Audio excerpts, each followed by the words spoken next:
Hello, thank you for joining us on Dracul Monthly Updates, and I'm Chancellor Luke to bring you the information for the month of May. So to start off, it should be known that the citizenship has spiked this year. That's something that we've been noticing as of a couple of months ago, comparing 2023's month from January to May. We've had more citizenship applicants and being accepted compared to last year and the year prior. The best year was probably 2019. 2019, which was March, I believe, and it had a grand total of like 20 citizen applicants, and of course most of them were accepted. We've never beat that number, so March of 2019 holds the record. But when you compare it to, like I said, last year and the year prior, 2020, definitely better this year. And I think one of the things I had mentioned in a couple of either episodes or a couple of interviews that I had was that I think a reason why citizenship has dropped so much since 2020 for a lot of micronations is the fact that a lot of people, were looking for money. They were looking for work because a lot of people were displaced during COVID, during the lockdowns and whatnot. A lot of people were let go from their jobs or were told not to come in. So I think a lot of people put a lot of focus on, of course, putting food on the table versus, extracurricular activities like micronationalism. So I think that's where the low citizenship numbers really come from when you think about it, because of course 2019 was the highlight, and then 2020 comes around, COVID hits, and then it just flattens out. So definitely some good news. Citizenship numbers are up. Definitely something we're looking forward to. I think a lot of it contributes to people finally getting back to work, getting back to normal life, and the fact that, now we're a monarchy, so it brings changes to the community. We're connecting to the Dracul history. There's more accuracy. There's more of a legacy, more of a history to uphold versus just using Vlad as a ceremonial figurehead or as an Uncle Sam, if you will, and then having a completely different type of government, which, was not a thing back then. You really didn't find too many, you know, constitutional republics back then. I think the closest would have probably been something along the lines of, like Rome or something like that. Prince Jacob is preparing for his installation. So I have some more news on that. And a lot of people are saying, oh, we hear this every month. He's getting closer. Well, he actually is getting closer. He's getting his uniform prepared, just ordered it, getting his medals ready. So I would say probably sometime around the end of May, beginning of June, maybe middle of June is when we should actually see it come through fruition. So things are looking really well. I had a conversation with him about it yesterday on the May 9th Victory Day Parade. That's another topic we'll get to here in just a few minutes, but things are looking good. Things are looking good.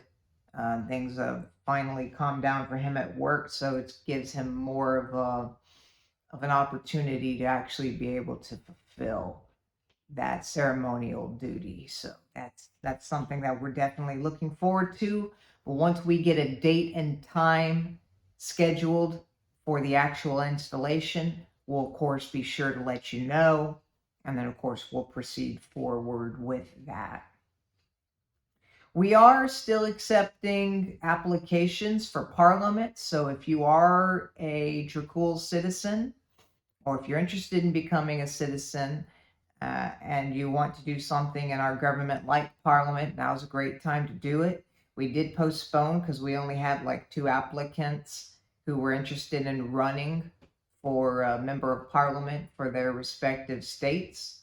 So make sure that that you go ahead and contact Citizen Services, and you can do that via email, services@draculgov.com. We did send out an email, I think it was last month, with a link for a registration form to register as a candidate.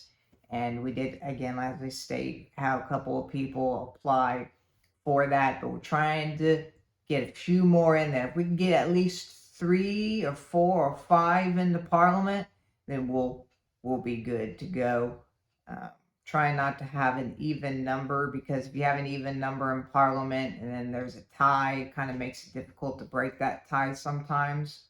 The House of Lords has already been set up, and of course, as those are appointed by the monarch, so that's a different thing. Those aren't voted in, of course. Those are selected, but we're trying to have House of Commons selected by the people to represent them. So do that. Reach out if you're interested. Got a lot of opportunity to be able to benefit Dracul by doing so. The military is still accepting applicants. So if you're interested in becoming a recruit, let us know. I'm pleased to report that we now have 7 members in the Dracul government, as opposed to just 3 that we had a few short months ago. We now have a total of 7. So that's 4 extra, always a good thing. Things are going really well for them. They're going through our basic training right now, which is, of course, sponsored and put on by Prazan Military Academy. That's another thing. If you're interested, if you're in the military and you aren't in Dracul, but you're interested in learning more about military leadership and how you can better your leaders and understand military better and things along those lines, the Prazan Military Academy is always looking to, help out other micronations and give leadership knowledge and education to them, because that's what we want to do. We want to help people out. But that's one side note I wanted to add. But things are looking good. So if you're interested in serving in the military, we offer either 2 or 4-year contracts. A lot of people like to go for the 4-year contracts because they're in it for the long haul. So that's always a good thing. And you get a lot of benefit out of it.